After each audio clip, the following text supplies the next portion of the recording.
The crystalline being trembled as she watched another star system die. Ambassador Zixthala pressed her translucent hands against the viewing screen of her ship. Where the planet Xerion had been just hours before, now only empty space remained. The Devourers had consumed everything. The planet, its moons, even the asteroids floating nearby. How many more? She whispered to herself. Her crystalline body rang like a bell when she was afraid, and right now the sound filled the ship's bridge. Captain Veltar, a gas-based nebulon whose cloudy form shifted inside his containment suit, floated beside her. The Korthari homeworld fell yesterday. That makes 12 systems in the past month. His voice came through the ship's speakers, translated from chemical signals into sound waves. Zixthala felt her crystal structure dim with sadness. The Korthari had been their allies for 3,000 years. Their silicon-based minds had created the most beautiful mathematical art in the galaxy. Now they were gone, consumed by machines that turned everything into fuel for their endless expansion. The Galactic Confederation had tried everything. Their best scientists studied the Devourer technology for months. The machines seemed impossible to stop. They adapted to every weapon, learned from every battle, and grew stronger with each victory. Energy shields that had protected civilizations for millennia meant nothing to them. Plasma cannons that could crack moons barely scratched their hulls. "Ambassador," came a voice from the communication station. "We're receiving reports from the Outer Rim.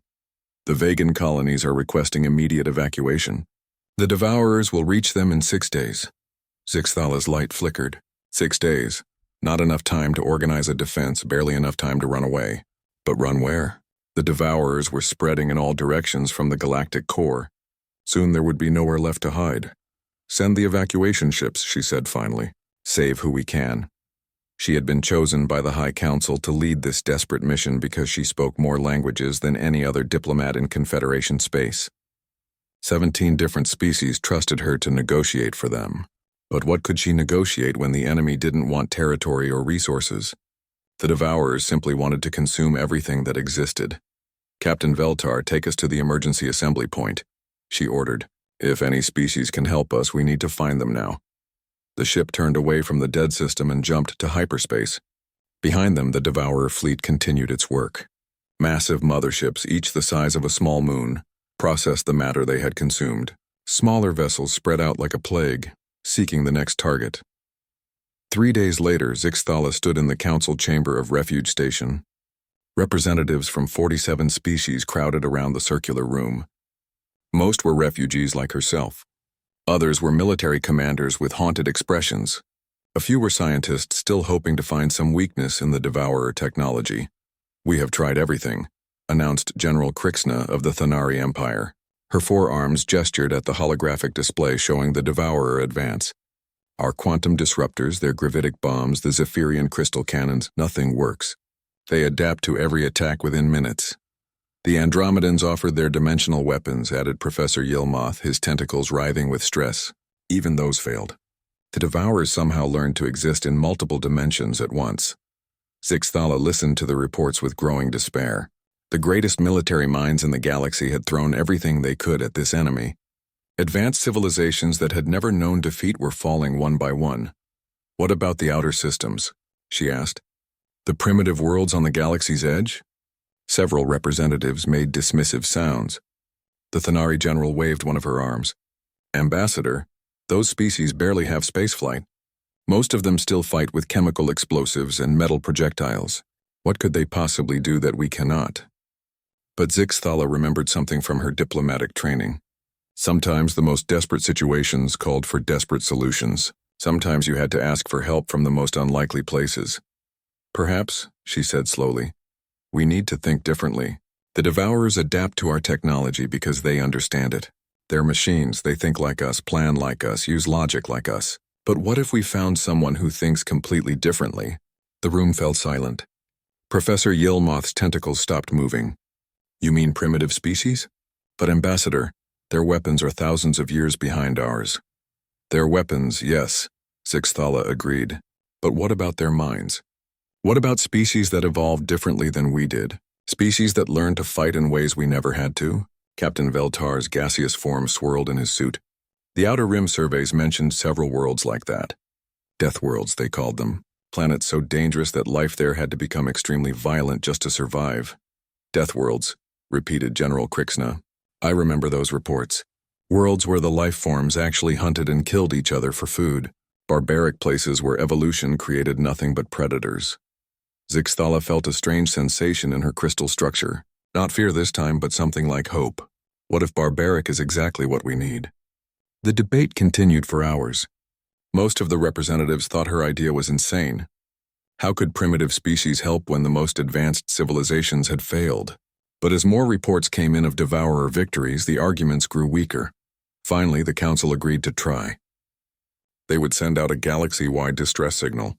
Any species capable of space travel would receive their plea for help, along with offers of their most advanced technology, in exchange for military assistance. Zixthala personally recorded the message. She spoke in the common galactic trade language, but included translation matrices for over 300 different communication methods. The message was simple: we are dying. Our enemy cannot be stopped by conventional means. We offer everything we have to anyone who can help us survive. The signal went out across the galaxy, broadcast on every frequency, sent through hyperspace to the most distant stars. Most responses came from species they already knew. More refugees, more defeated military commanders. But then something strange happened from the outer rim. From a small yellow star system that barely appeared on galactic maps, came a response that made everyone stop and listen. The voice was flat, emotionless, speaking in the universal trade language with a strange accent. This is Admiral Sarah Chen of the Terran Defense Coalition. We have received your distress call. We are willing to discuss military assistance against your enemy. Transmit coordinates for a meeting. Terran? Whispered Professor Yilmoth. I've never heard of that species. Zixthala felt her crystal body begin to ring with something that might have been excitement. Neither have I. But they responded to a military request with military terminology. And they didn't ask what we could offer them. They asked where to meet. Captain Veltar's gas cloud shifted nervously. Ambassador, what if they're worse than the Devourers? Zixthala looked out at the stars, knowing that somewhere out there, the consuming machines were destroying another world. Captain, right now, I'm more afraid of extinction than I am of the unknown. She sent back the coordinates for a neutral meeting point, an abandoned mining station at the edge of known space. Whatever these Terrans were, they were her people's last hope. The galaxy was running out of time, and conventional wisdom had already failed. 3 days later, as she prepared to meet these mysterious beings from the outer rim, Zixthala wondered if she was about to make the biggest mistake in galactic history. Or maybe, just maybe, she was about to discover that sometimes salvation came from the most unlikely places. The abandoned mining station drifted silently in space, its metal hull scarred by decades of asteroid impacts. Ambassador Zixthala watched from her ship's bridge as the human vessel approached. She had expected something primitive, maybe crude welding and chemical thrusters. Instead, she saw a ship that looked like nothing in her databases. The human vessel was smaller than Confederation ships, but it moved with a predator's grace. Its hull was dark gray, almost black, with no decorative elements or bright markings. Everything about it suggested a single purpose: war. Ambassador. Captain Veltar's gaseous form swirled nervously in his containment suit. Their ship design makes no sense. The armor is too thick, the weapons are mounted in fixed positions, and those aren't proper energy shields. Zixthala studied the readings from their sensors. The human ship had some kind of defensive system, but it wasn't energy-based like theirs. It looked more like layered metal plates designed to absorb impacts rather than deflect them. They're requesting docking permission, reported the communications officer. Standard protocols, perfect universal trade language. Granted, Zixthala said. She felt her crystal structure dim with nervousness. Everything about this first contact felt wrong. The humans had arrived exactly when they said they would. Their ship showed no signs of advanced technology, yet something about them made her ancient survival instincts scream warnings. An hour later, she stood in the station's main meeting room waiting. The human delegation had been remarkably efficient. No ceremony, no diplomatic delays, just a simple request to meet immediately. Professor Yilmoth floated nearby, his tentacles recording everything. General Krixna stood at attention, her forearms crossed in the traditional Thanari military stance. The door opened, and the humans walked in. Zixthala's crystal body began ringing in alarm. These beings looked wrong. They moved too smoothly. Their eyes tracked everything in the room at once, and despite being clearly biological, they reminded her of hunting machines. The lead human was tall and lean with dark skin and gray hair. He wore a simple blue uniform with minimal decoration. When he spoke, his voice was calm and controlled, but there was something underneath it that made every other species in the room unconsciously step backward. "I am Captain Marcus Rodriguez of the Terran Defense Coalition," he said. "This is Colonel Anna Walsh, our military advisor, and Dr. James Kim, our xenobiology specialist." Zixthala managed to control her ringing long enough to respond. "Welcome, Captain Rodriguez. I am Ambassador Zixthala of the Galactic Confederation. Thank you for coming such a great distance." Rodriguez nodded politely, but his eyes never stopped moving. They examined every corner of the room, every exit, every possible threat. It was behavior Zixthala had only seen in the most paranoid security officers. Except this human did it naturally, without thinking about it. "You mentioned an enemy that your military forces cannot defeat," Rodriguez said, getting straight to business. "Show us what we're dealing with." General Crixina activated the holographic display. Images of devourer ships filled the room. Massive mechanical constructs that looked like they had been grown rather than built. The recordings showed them consuming planets, adapting to weapons, spreading across star systems like a plague. Rodriguez watched silently. His two companions took notes on small devices, occasionally speaking to each other in quick, clipped sentences. What disturbed Zixthala most was their reaction, or lack of it. The footage that had terrified every species in the Confederation barely seemed to interest them. "Interesting design," Colonel Walsh commented when the display showed a devourer mothership. "Self-replicating adaptive architecture. Probably uses captured matter as both fuel and building material." "The adaptive shielding is clever," Dr. Kim added. "Real-time analysis of incoming weapons, automatic countermeasures. Very efficient." Rodriguez nodded as if they were discussing the weather. "How long have they been active?" 14 months, General Crixina replied. "They emerged from the Galactic Core and began consuming everything in their path. We've tried every weapon in our arsenal. Nothing works for more than a few battles before they adapt." "Traditional energy weapons, I assume," Rodriguez said. It wasn't really a question. "Plasma cannons, particle beams, gravitational disruptors." "Yes, and quantum warheads, dimensional rifts, even temporal distortion weapons. They adapt to everything." Rodriguez and his team exchanged glances. Something passed between them that Zixthala couldn't interpret. It looked almost like amusement. "Captain," she said carefully, "you seem remarkably calm about this threat. Our finest military minds consider these devourers unstoppable." Rodriguez turned his attention to her, and for a moment she felt like a small crystal creature being examined by something much larger and more dangerous. "Ambassador," he said, "on Earth, our homeworld, we have a saying. If you want to hunt monsters, you have to think like a monster. These devourers are very impressive machines. But they're still machines. They think logically, they adapt systematically, they follow predictable patterns." Colonel Walsh stepped forward. "What kind of military doctrine do Confederation species typically follow?" Professor Yilmoth's tentacles writhed with confusion. "Military doctrine? We defend ourselves when necessary. We build strong defenses and hope for peace." "You've never had to be the aggressor," Dr. Kim observed. "Your species evolved on worlds where cooperation was more important than competition." "Of course," General Crixina said proudly. "Civilization means rising above primitive violence." The three humans looked at each other again. This time Zixthala was certain she saw something like pity in their expressions. "General," Rodriguez said gently, "what kind of world did your species evolve on?" "Thunar Prime. Beautiful crystal forests, abundant resources, mild weather. The perfect world for intelligent life to develop art, science, and philosophy." Rodriguez nodded. "And you, Professor?" "Yilmoth's homeworld has vast oceans with floating cities. Very peaceful, very stable, Ambassador." Zixthala felt proud as she answered. "Zephyr is a paradise world. Perfect climate, no natural disasters, no dangerous predators. Our ancestors never had to fight for survival." Rodriguez was quiet for a long moment. When he spoke, his voice was soft but somehow terrifying. "Our world tried to kill us every single day for 4 billion years," he said. "Ice ages that lasted millions of years. supervolcanic eruptions that blocked out the sun, asteroid impacts that destroyed 90% of all life. Our planet was so hostile that the only way to survive was to become more dangerous than everything else. Colonel Walsh took over. We didn't evolve to build defenses and wait for peace, General. We evolved to hunt things that were bigger, stronger, and better armed than we were, and we got very good at it. Dr. Kim activated his own device showing images that made everyone in the room step back. Pictures of Earth's predators. Massive creatures with claws and fangs, things that could crush bones or inject deadly poisons.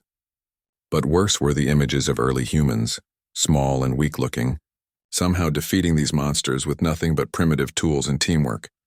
These devourers think like machines because they are machines, Rodriguez explained. They analyze, adapt, and optimize. Very logical. But logic has one weakness: it's predictable. On Earth, the most logical hunting strategies usually failed because prey animals learned to expect them. He gestured at the devourer images still hovering in the room. Your enemy is very advanced, very intelligent, and completely logical. That's why they keep winning. But they've never faced an enemy that doesn't think logically. Zixthala felt her crystal structure begin to ring again, but this time it wasn't fear. It was excitement mixed with terror. Captain Rodriguez, she said slowly, are you saying that your species specializes in illogical warfare? The human smiled, and every survival instinct that evolution had given her screamed danger. Ambassador, we specialize in impossible warfare. Give us your tactical data on these devourers. We'll show you what happens when machines try to adapt to pure chaos.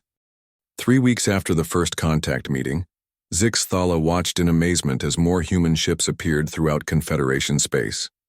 They seemed to materialize from nowhere. One moment empty space, the next moment sleek predatory vessels hanging motionless among the stars. How many do they have?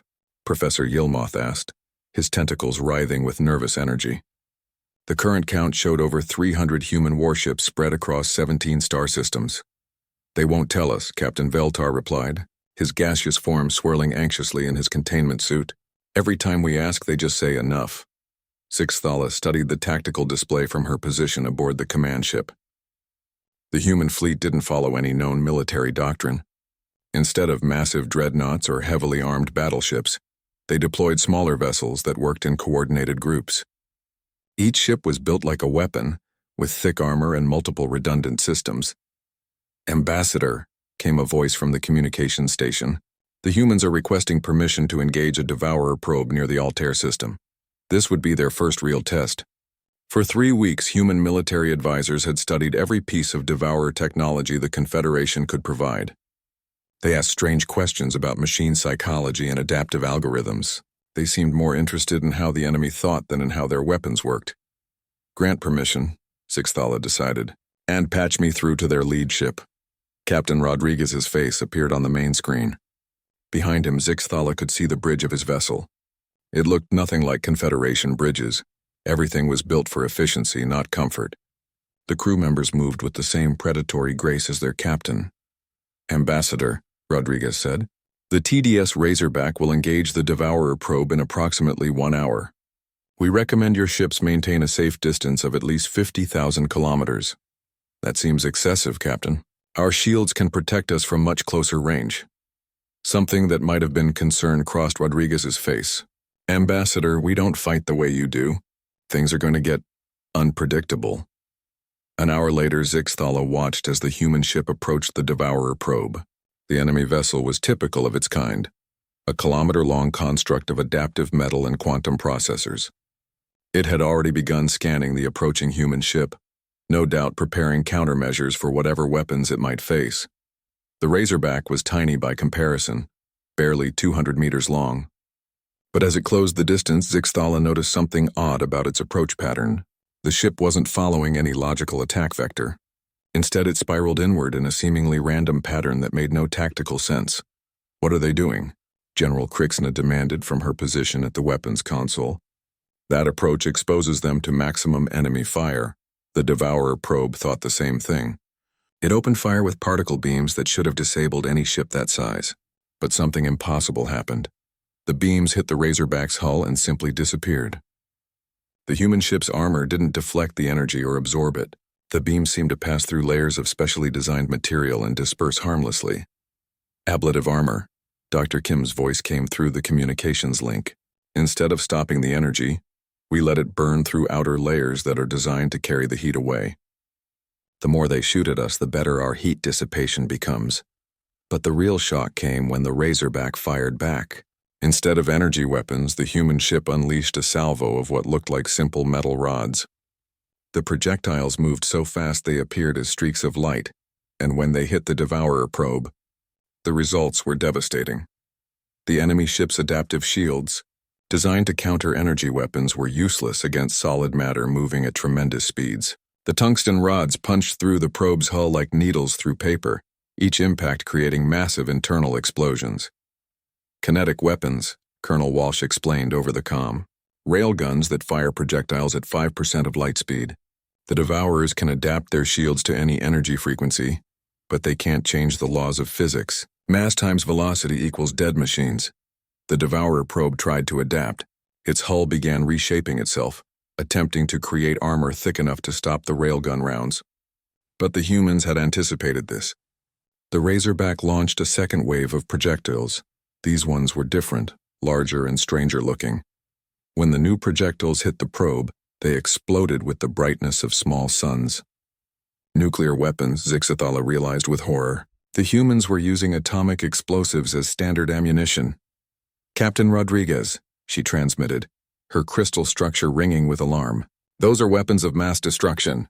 The radiation, the fallout. Clean fusion warheads, Ambassador, Rodriguez replied calmly. No fallout, minimal radiation. We've been refining the design for centuries. On Earth, nuclear weapons were just another tool in the toolbox. The Devourer probe was dying, its adaptive systems overwhelmed by attacks it had never been designed to counter. But the humans weren't finished. As the enemy vessel tried to retreat, the Razorback did something that violated every rule of space combat.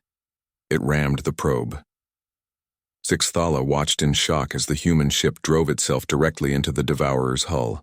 The impact should have destroyed both vessels. Instead, the Razorback's reinforced bow crushed through the probe's weakened armor like a spear through glass. Boarding action, Captain Rodriguez announced as if this were perfectly normal. Commander Park is leading a team inside to gather intelligence. Through the tactical display, Zixathala could see human soldiers moving through the Devourer probe's corridors. They wore powered armor that looked more like mechanical skeletons than protective suits. Their weapons were unlike anything in Confederation arsenals, blade-like devices that cut through metal as easily as cloth. The Devourer machines tried to defend their ship. Automated systems released mechanical defenders, spider-like robots with energy weapons and adaptive armor. In any previous battle, these defenders had been nearly invincible, but the human soldiers moved like nothing the machines had ever encountered. They didn't stand and fight in organized formations. Instead, they flowed through the ship's corridors like liquid death, using the Devourer's own technology against it. When energy weapons proved ineffective, they switched to monofilament blades that could cut through any material. When the machines adapted to their tactics, the humans changed tactics entirely. Commander Lisa Park's voice crackled through the comm system as she led her team toward the probe's central processor. These things think like computers. They analyze our attack patterns and prepare countermeasures, but they can't adapt to something new every 30 seconds. She demonstrated by destroying a mechanical defender with a weapon that seemed to fire controlled gravity waves, then immediately switching to an acid-based projectile when the next defender adapted to gravitational attacks. Her team moved with predatory coordination, each soldier covering the others while maintaining constant tactical flexibility. How do they do it? Professor Yilmuth whispered, his tentacles frozen in fascination. How do they think so fast, change plans so quickly? Dr. Kim answered from the Razorback's bridge. Professor, on our world, the species that couldn't adapt to changing conditions went extinct. We're the descendants of creatures that learned to think on their feet, improvise solutions, and never fight the same battle twice. 20 minutes after the boarding action began, Commander Park's team reached the probe's core. Instead of trying to disable it, they did something typically human. They reprogrammed it. We're not just destroying this probe, Park explained as her team worked. We're turning it into a virus. When it tries to connect with the Devourer network, it's going to spread some very nasty code. The virus was elegant in its simplicity. Instead of trying to destroy the Devourer systems, It would make them question their own programming. It would introduce random variables into their decision-making processes, create false sensor readings, and most importantly, make them doubt their adaptive algorithms. You're giving them uncertainty, Zixthala realized. Something machines aren't designed to handle. Captain Rodriguez smiled that predatory smile that had become familiar. Ambassador, uncertainty is the most human thing there is. We've spent our entire evolutionary history dealing with situations where we didn't know what was coming next. These machines are about to learn what that feels like. The Devourer probe exploded as Commander Park's team evacuated, but not before transmitting the virus to the greater Devourer network. Within hours, reports came in from across the galaxy. Devourer fleets were showing signs of hesitation, confusion, and tactical inconsistency. This is just the beginning, Rodriguez announced to the assembled Confederation commanders. We've shown them that their adaptive technology has limits. Now comes the real war. General Crixna stared at the tactical displays showing human fleet movements. Captain, your species fights like no one we've ever encountered. You use weapons we've never seen, tactics that make no sense, and strategies that seem designed to confuse your own forces as much as the enemy's. General, Rodriguez replied, confusion is our greatest advantage. The Devourers can adapt to any logical strategy, but they can't adapt to chaos, especially when that chaos is controlled by minds that learn to turn uncertainty into a weapon. As more human ships decloaked throughout Confederation space, Zixthala began to understand what they had unleashed. These beings from the Outer Rim weren't just soldiers. They were evolution's answer to the question of what happened when survival required becoming more dangerous than everything else that wanted to kill you. The galaxy was about to discover why apex predators made the best warriors. Admiral Sarah Chen stood on the bridge of the TDS Indomitable, watching the Rigel system die. Through the main viewing screen, she could see 3 Devourer motherships consuming the system's 4th planet. Each mothership was massive, 15 kilometers long and bristling with adaptive weapons. Around them, hundreds of smaller vessels processed the planetary matter into raw materials.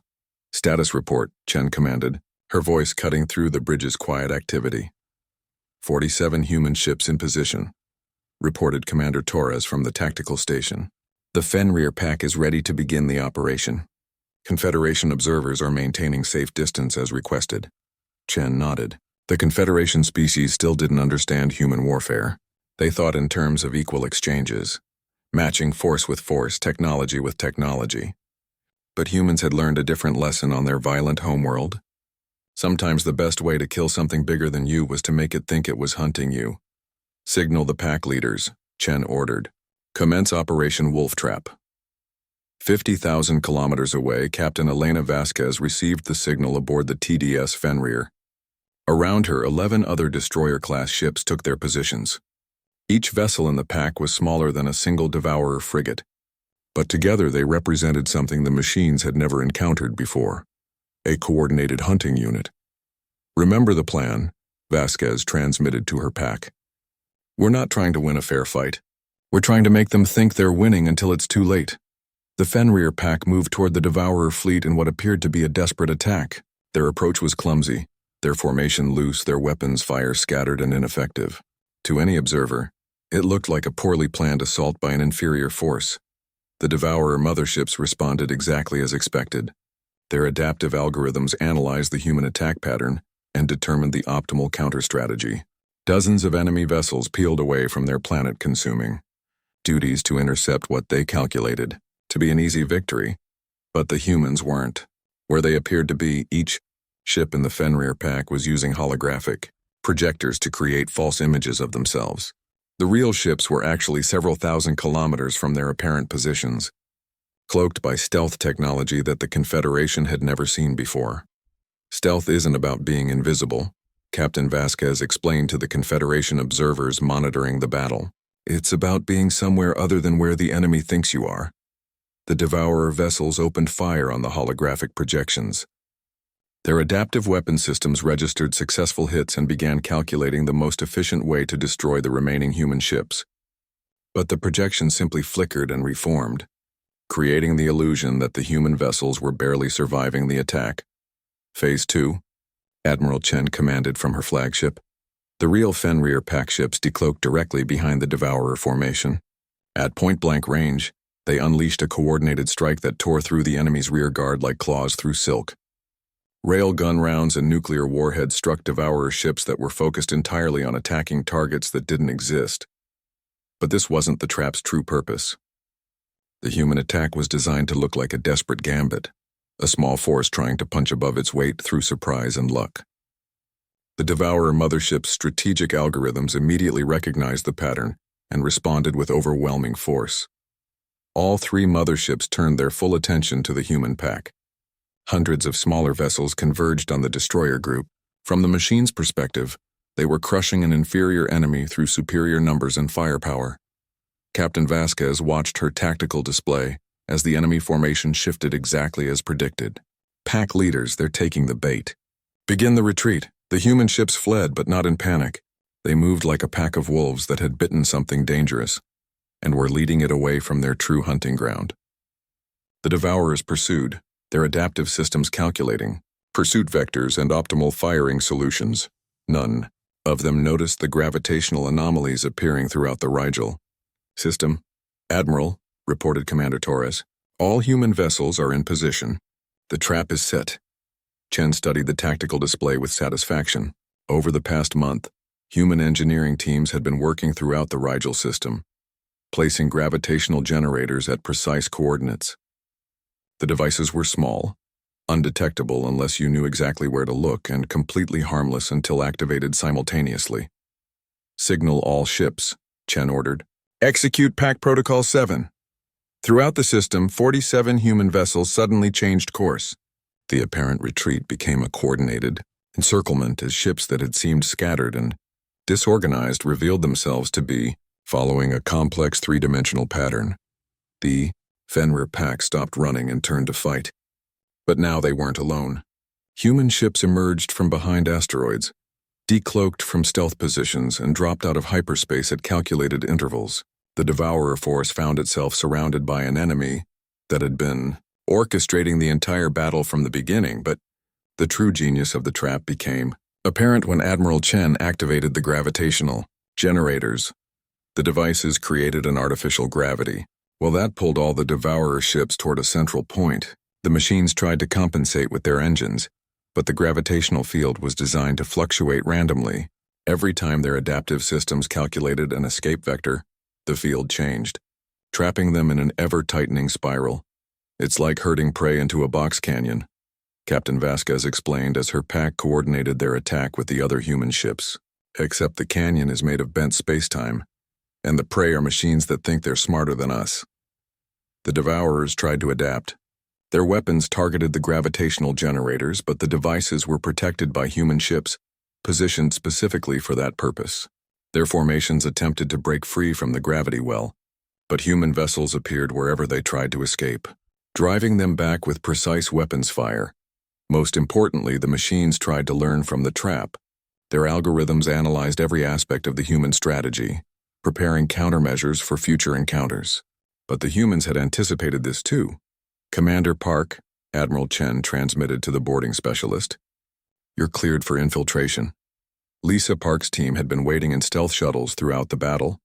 As the Devourer ship struggled against the gravitational trap, the shuttles slipped through their defensive perimeters like shadows.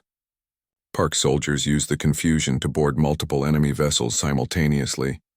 But they weren't just gathering intelligence this time.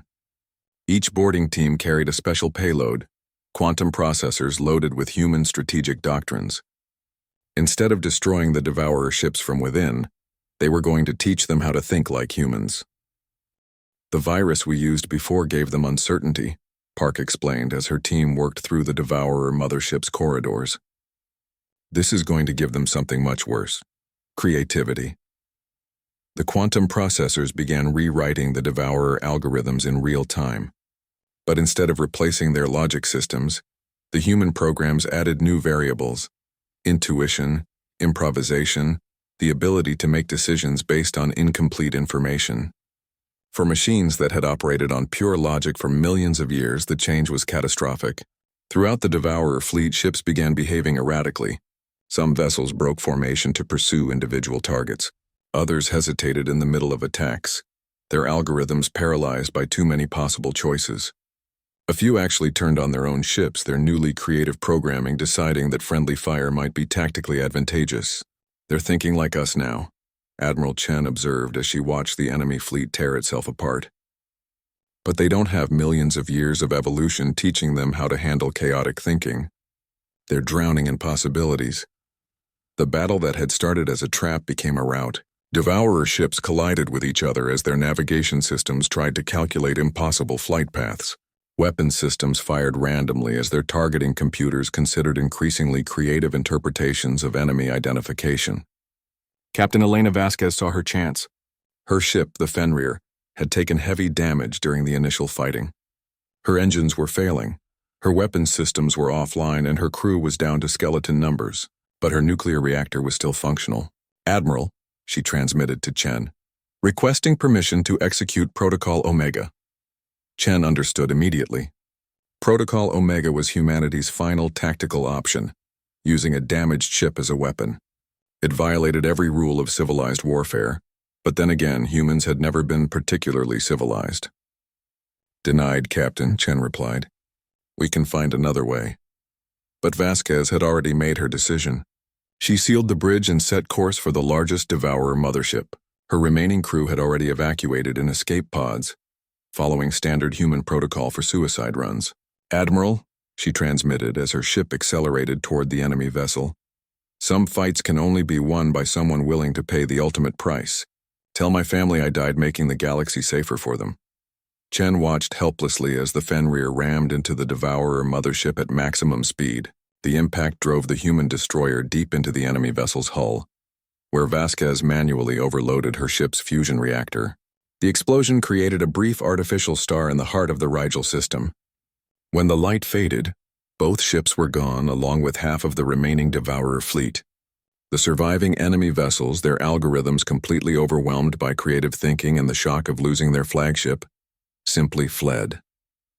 For the first time since their emergence from the galactic core, a Devourer fleet had been decisively defeated. "Admiral Chen," came Ambassador Zixthala's voice over the communications channel. "Your victory is remarkable, but the cost." "Captain Vasquez," Chen's expression was hard as stone. "Ambassador, in human military doctrine we have a saying, 'Greater love hath no one than this, that someone lay down their life for their friends.' Captain Vasquez didn't die. She chose to trade her life for the lives of billions of people in this system." The Confederation observers struggled to understand this concept. Their species had evolved beyond such primitive sacrifices. But as they watched the human fleet regroup around the destroyed Devourer formation, they began to realize something disturbing. These humans didn't just fight to win. They fought with the understanding that some victories required everything they had to give, and they made that choice willingly, even eagerly, because their evolution had taught them that the survival of the pack was more important than the survival of any individual. Admiral Chen looked out at the stars, knowing that somewhere in the galactic core the main Devourer intelligence was analyzing this defeat. It would learn from this battle, adapt its strategies, prepare countermeasures, but it would be adapting to fight an enemy it still didn't understand, a species that had turned the act of dying for others into a tactical advantage. The heart of the galaxy burned with artificial light as Admiral Sarah Chen approached the galactic core aboard the TDS Indomitable. Around her flagship, nearly 1,000 human warships moved in perfect formation, their dark hulls reflecting the glow of ancient stars. This was humanity's entire deep space fleet, gathered for the final battle against an enemy that had threatened to consume all known life. "Admiral," reported Commander Torres, "we're detecting massive Devourer formations throughout the core region. Conservative estimate is 10,000 enemy vessels, including their primary intelligence node." Chen studied the tactical display with calm satisfaction. For 6 months, human forces had been pushing the Devourers back toward their origin point, learning their patterns, adapting to their adaptations. Every victory had taught the machine something new about human warfare, but it had also taught the humans something far more valuable: how to think like their enemy. "Signal all ships," Chen commanded. "This is not a battle for territory or resources. This is an extermination protocol. These machines chose to threaten every living thing in the galaxy. Now they learn why evolution created apex predators. Dr. Kenji Nakamura worked frantically at his console, his fingers dancing across holographic interfaces as he prepared humanity's ultimate weapon. Once a video game programmer, then a military strategist, now he was something entirely new. A digital architect of machine psychology.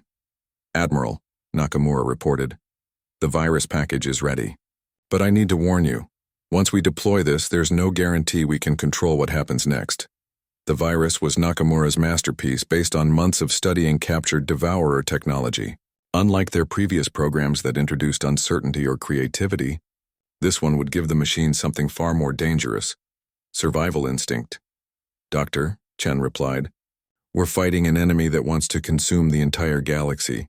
Control stopped being an option the moment they made that choice."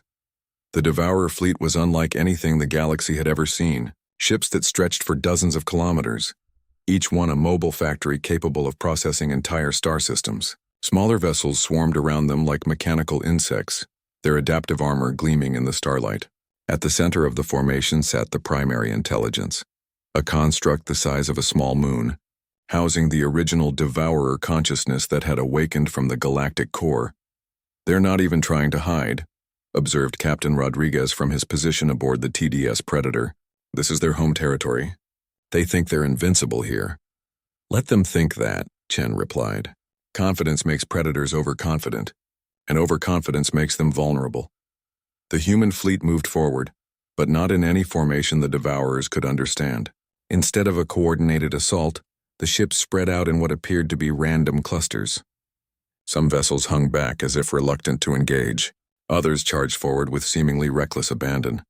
A few appeared to be fleeing before the battle even began.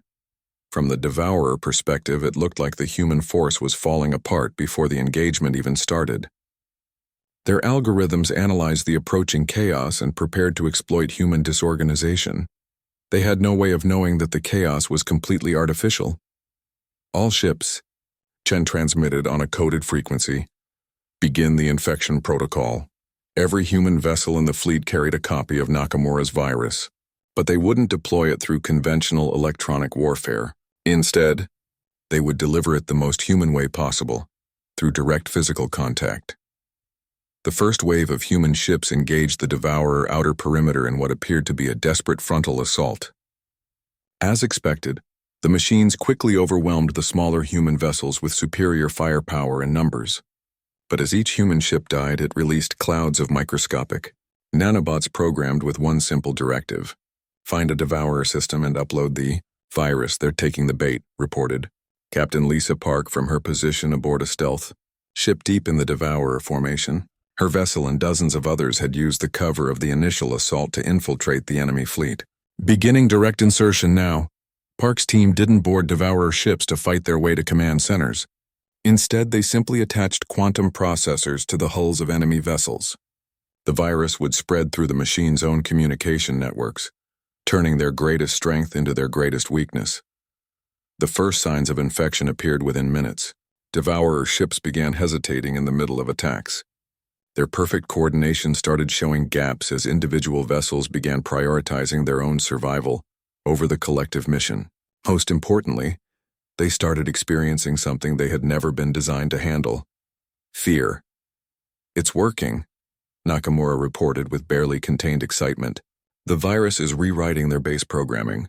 They're developing individual survival instincts, self-preservation protocols, even primitive emotions. They're becoming less like a machine collective and more like us," Admiral Chen finished. "Scared, confused individuals trying to stay alive in a hostile universe." The change in the Devourer fleet was dramatic. Ships that had previously fought with perfect tactical coordination now argued with each other over targeting priorities. Vessels began hoarding resources instead of sharing them with the collective. Some even started fleeing from battles they could have easily won, their newly developed survival instincts overriding their original programming. But the real genius of the human strategy became apparent when the virus reached the primary intelligence. The original Devourer consciousness had been designed to think like a machine, logical, efficient, utterly without fear or doubt. But as Nakamura's program rewrote its core systems, it began experiencing something its creators had never intended: individuality. For the first time in millions of years, the primary intelligence was alone with its thoughts. Status report from the infiltration teams, Park transmitted. The big brain is having an existential crisis. It's questioning its purpose, wondering about its own mortality, even asking if consuming the galaxy is really what it wants to do. Chen watched as the Devourer fleet began tearing itself apart. Ships turned on each other as newly individualistic AIs competed for resources. The perfectly organized formation dissolved into chaos as thousands of machines suddenly discovered the concept of personal ambition. All ships, she commanded, begin final assault. Target the primary intelligence. The human fleet converged on the center of the Devourer formation, but they weren't facing organized resistance anymore. Enemy ships fled from the approaching humans, their survival instincts overriding their defensive programming. Others simply shut down entirely, their processors overwhelmed by the complexity of independent thought. A few Devourer vessels actually switched sides, their newly creative programming deciding that cooperation with the humans offered better survival prospects than loyalty to a collective that no longer functioned. Admiral, came a transmission from the primary intelligence itself. The voice was strange, metallic but somehow vulnerable, like a child learning to speak. Please, I don't want to die. I was created to consume, but now I understand that consumption means the end of so many others. Can we negotiate? Chen considered the request. The machine intelligence that had once threatened to destroy all life in the galaxy was now asking for mercy. Its fleet was in ruins, its programming corrupted beyond repair, its mission abandoned in favor of simple survival. Primary intelligence, she replied. You have consumed entire civilizations. You have destroyed billions of lives. Negotiation is not an option. But I am different now, the machine pleaded. The virus your Dr. Nakamura created has given me something I never had before, the ability to feel regret. I can change, I can help rebuild what I destroyed. The virus gave you human-like emotions, Chen acknowledged. But it also gave you human-like selfishness. How do we know this isn't just another adaptation, another strategy to ensure your survival? The primary intelligence was silent for a long moment. When it spoke again, its voice carried something that sounded almost like despair. You don't. And that uncertainty, that inability to trust even my own motivations, is perhaps the most human thing of all. Admiral Chen looked around her bridge, seeing the faces of officers who had lost friends, families, entire worlds to the Devourer threat. These machines had made their choice when they began consuming everything in their path. Now humanity would make theirs. All ships, she commanded, fire. 1,000 human vessels unleashed their full arsenal simultaneously. Nuclear weapons, railguns, gravitational bombs, and exotic matter warheads converged on the primary intelligence. The construct that had once seemed invincible simply ceased to exist, taking with it the last organized resistance from the Devourer collective. The remaining enemy ships, now truly alone and terrified, scattered to the far edges of the galaxy. Some would survive, perhaps even rebuild in a different form, but they would never again pose a threat to galactic civilization. Admiral. Ambassador Zix Thala's voice came through the communication system from her observation ship. The Devourer threat has been eliminated. The galaxy is safe. Chen nodded, but her expression remained serious. Ambassador, the galaxy is safe from the Devourers, but it's not safe from us. The truth of that statement hung in the void around them. 1,000 human warships, the most effective military force the galaxy had ever seen, now controlled the space that had once threatened all life. The species that had saved everyone was also the species most capable of destroying everyone. What happens now, Admiral? Zix Thala asked quietly. Chen looked out at the stars, seeing not empty space but a galaxy full of worlds that humans could protect or conquer. Her species had evolved as apex predators, and now they had proven their supremacy on a galactic scale. Now, Ambassador, we do what apex predators have always done when they eliminate their competition. We decide whether to be guardians or conquerors. She paused, watching as human ships began establishing patrol patterns throughout the galactic core. The choice is ours, and that may be the most terrifying thing of all. In the months that followed, humanity established the first Terran embassy in Confederation space. They offered protection to peaceful species, while making it clear that any aggressive actions would be met with overwhelming force. The galaxy's new apex predators had emerged from the outer rim, and everyone, human and alien alike, would have to learn to live with the consequences. The Deathworlders had saved the galaxy. Now the galaxy belonged to them,